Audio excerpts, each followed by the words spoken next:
ભિલોડાના શામળાજી ખાતે વિશ્વ આદિવાસી દિવસની ઉજવણી.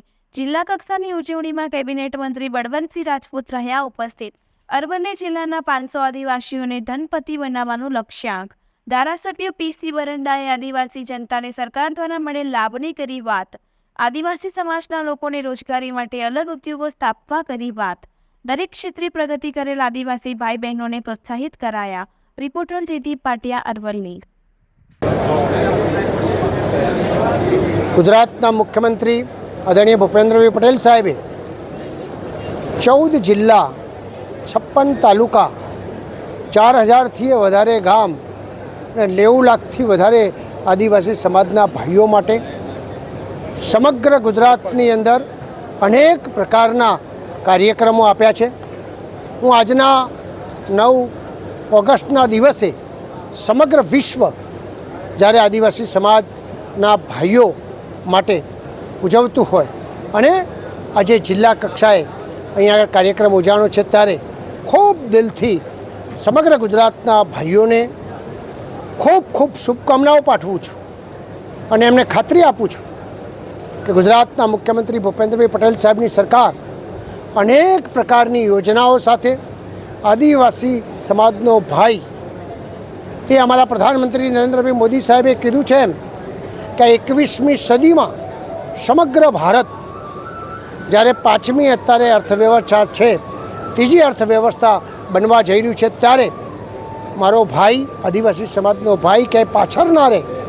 ચાહે ખેતી હોય, ઉદ્યોગ હોય, શિક્ષણ હોય, એન્જિનિયર હોય, ડૉક્ટર હોય, અનેક પ્રકારે સક્ષમ રીતે આગળ વધે એ પ્રકારની સરકારે વ્યવસ્થા કરી છે. અને અમારા પદાધિકારી અધિકારીશ્રીઓએ પણ આ જિલ્લાની અંદર અનેક પ્રકારની યોજનાઓનો મહત્તમ મોટા ભાગનો લાભ લોકોને મળે એ પ્રકારની વ્યવસ્થા કરી છે. તો આજના પ્રસંગે વિશેષ નહીં કહેતા હું એટલું ચોક્કસ કહીશ કે આવનાર સમય એ આદિવાસી સમાજના ભાઈઓનો છે. તો આ પ્રવાહની અંદર બધા આપણે આગળ વધીએ, શુભકામના પાઠવીએ. કેમ કે આ સમાજે પ્રકૃતિ અને પૃથ્વી માટે અનેક વસ્તુઓ કરી છે. ત્યારે મારી શુભકામના સાથે મારી વાત પૂરી કરું છું. ભારત માતા કી જય. સર, આપે જે નિવેદન આપ્યું કે આ ટ્રાઇબલ વિસ્તારમાં ઉદ્યોગને વેગ આપી 500 લોકોને ધનપતિ જે બનાવવાની જે આપણે નિવેદનમાં આપ્યું, એ બાબતે આપ શું કહેશો? સ્વાભાવિક દ્રષ્ટિએ અમે બધા ભેગા થયા, બેઠા હતા, ત્યારે પદાધિકારી અધિકારીશ્રીઓએ ચિંતા કરી કે આ વિસ્તારના યુવાનોને પણ જે રીતે ઉદ્યોગ આપની પાસે છે તો અહીં આગળ મળે. ત્યારે મેં એમને ખાતરી આપી છે કે 20 હેક્ટર જમીન ઓછામાં ઓછી જીઆરડીસીમાં જોતી હોય છે. 20 હેક્ટર જમીન મળે.